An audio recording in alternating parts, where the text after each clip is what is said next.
أعوذ بالله السميع العليم من الشيطان الرجيم بسم الله الرحمن الرحيم فنصلي ونسلم على خير ورى محمد بن عبد الله صلوات الله وسلامه عليه وعلى آله وصحبه وسلم تسليما كثيرا والحمد لله رب العالمين. Assalamu alaikum wa rahmatullahi ta'ala wa barakatuh. Chers frères et sœurs en islam, nous vous saluons avec meilleure des salutations. Nous demandons à Allah subhanahu wa ta'ala sa protection contre les satans lapidés. Nous témoignons qu'il n'y a de divinité qu'Allah, les omnipotents, les omniscients. Nous témoignons que Mohammed est le messager de Allah subhanahu wa ta'ala, les derniers messagers et les derniers prophètes.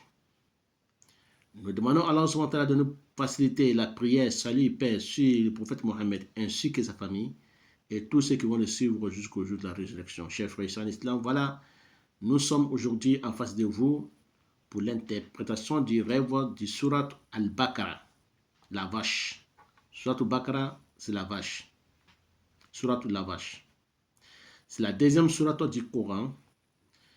Donc nous allons vous interpréter selon notre capacité de l'interprétation, Inch'Allah Ta'ala. Voilà, chers frères et sœurs en islam, celui qui voit qu'il est en train de lire, ou bien il a récité seulement Surat al-Baqarah, ou bien il voit quelqu'un qui est en train de réciter Surat al-Baqarah, ou bien il a entendu dans son rêve quelqu'un en train de lire Surat al-Baqarah, qui est la sorte de la vache, ça veut dire que la personne va se repentir de la mécréance. S'il était mécréant, il va se repentir de la mécréance. Mais s'il était aussi musulman, qu'il fait des bêtises veut dire des péchés, ça veut dire que Allah subhanahu wa ta'ala va lui faciliter sa repentir. Il va se répandre, vers Allah subhanahu wa ta'ala en laissant ses malfaits, en laissant ses péchés.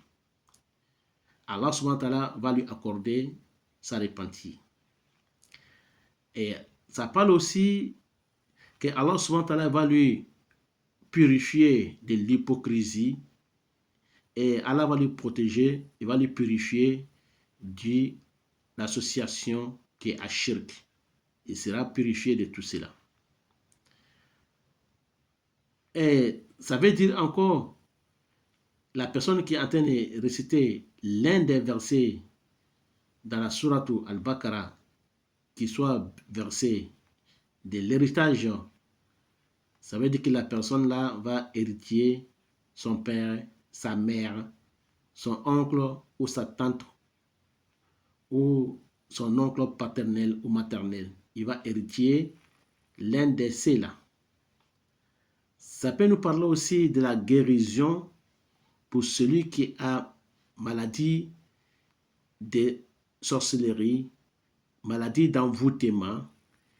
Il sera sauvé par Allah subhanahu wa ta'ala de cette maladie-là et il sera aussi protégé par Allah contre les satans et les diables et les charlatans.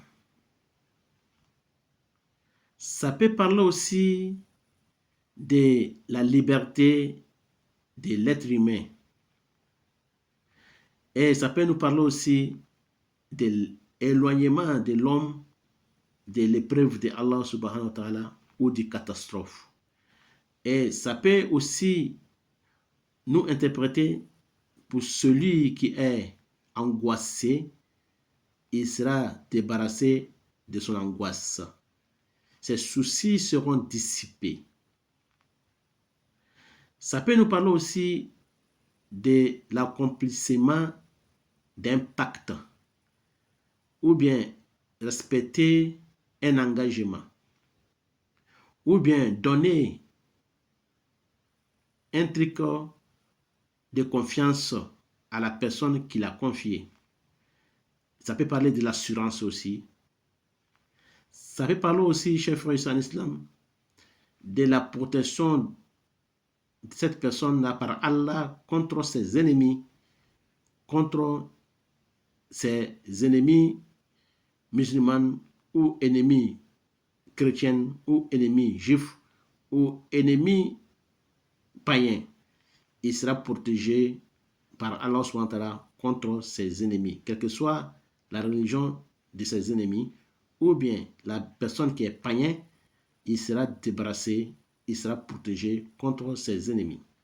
Wallahu alam, c'est Allah qui sait, qu'Allah fasse que ce soit bon pour moi et pour vous. Voilà, chers frères ici en islam, c'était l'interprétation du rêve de la sourate Al-Baqarah pour celui qui a vu la sourate Baqarah dans son rêve. Qu'Allah fasse que ce soit bon pour moi et pour vous. On se retrouve très prochainement sur la troisième sourate du Coran, sourate Ali Imran, sourate de la famille de Imran. Wallahu alam, c'est Allah qui sait.